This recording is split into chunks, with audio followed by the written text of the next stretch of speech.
Hello बच्चों, so the question here is a true false type question and the statement says to recombine the spectrum to obtain white light, the dispersive prism and the recombination prism should be in the same position. ठीक है, तो बोल रहा है कि अगर मुझे recombine करना है 7 कलर्स को इनटू द व्हाइट लाइट, तो जो डिस्पर्सिव प्रिज्म होता है और जो रिकॉम्बिनेशन प्रिज्म होता है that should be in the same position.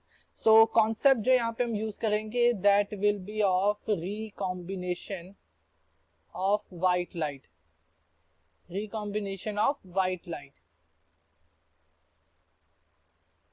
ठीक है, अब एक चीज हमें पता है कि अगर मुझे रिकॉम्बिनेशन करनी है व्हाइट लाइट की, देन हमें क्या रिक्वायरमेंट होगी, 2 प्रिज्म्स की रिक्वायरमेंट होगी. 2 प्रिज्म्स आर रिक्वायर्ड. ठीक है, बट रिकॉम्बिनेशन डिपेंड करता है कि उन 2 प्रिज्म्स की पोजीशन क्या है एक दूसरे के रिस्पेक्ट में. ठीक है, अब सपोज करो कि मैंने एक प्रिज्म को इस तरह से रखा, ठीक है, एंड इस पे मैंने एक व्हाइट लाइट इंसिडेंट कर दी लाइक दिस, एंड ये व्हाइट लाइट मेरी स्कैटर हुई इस तरह से. अब इसकी इस व्हाइट लाइट की रिकॉम्बिनेशन करने के लिए मुझे क्या करना पड़ेगा, अगर मैं यहाँ पे सेम पोजीशन में रिकॉम्बिनेशन प्रिज्म को भी लगा देता हूं तो यहाँ पे स्कैटरिंग क्या होगी, यहाँ पे डेविएशन और ज्यादा आ जाएगा लाइट की पाथ में. बट मुझे डेविएशन नहीं लेकर आना, मुझे यहाँ पे रिकॉम्बिनेशन करना है. सो फॉर दैट मुझे इस प्रिज्म को इन्वर्टेड पोजीशन में लगाना पड़ेगा फ्रॉम द प्रीवियस वन.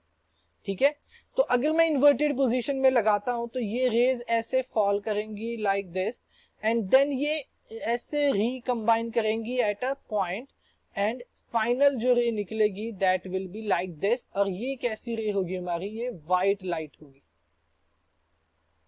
ठीक है, ये क्या होगी, व्हाइट लाइट होगी. ओके, अब देखो यहाँ पे अगर मैं इसके पाथ को थोड़ा स्टडी करूं तो देखो यहाँ पे ये मेरा कौन सा है, ये रेड कलर है बिकॉज इसके पाथ में डेविएशन क्या है, सबसे कम है. और ये क्या है, violet colour. And we know कि वॉयलेट के पाथ में डेविएशन सबसे ज्यादा आता है और रेड के पाथ में डेविएशन सबसे कम आता है. And this proves on the second prism also. देखो सेकंड प्रिज्म में जब ये मेरा रेड कलर फॉल किया तो इसके पाथ में डेविएशन देखो कम है. बट अगर मैं वॉयलेट की बात करूं तो वॉयलेट कलर के पाथ में देखो डेविएशन कितना ज्यादा है. ठीक है, एंड उस डेविएशन की वजह से ये दोनों लाइट्स कहां हुई, मीट कर गई एक पॉइंट पे, एंड फाइनल जो लाइट बाहर आई that was a white light. यहाँ पे क्या हो गया, इस पॉइंट पे इनका रिकॉम्बिनेशन हो गया, रिकॉम्बिनेशन. ठीक है, एंड इस प्रिज्म को हम क्या बोलते हैं, ये हमारा रिकॉम्बिनेशन प्रिज्म हो जाएगा. एंड ये हमारा कौन सा है, dispersive prism, dispersive.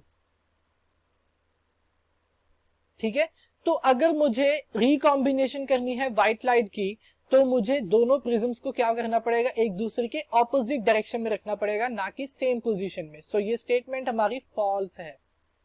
Okay, so I hope you understand it well. Thank you.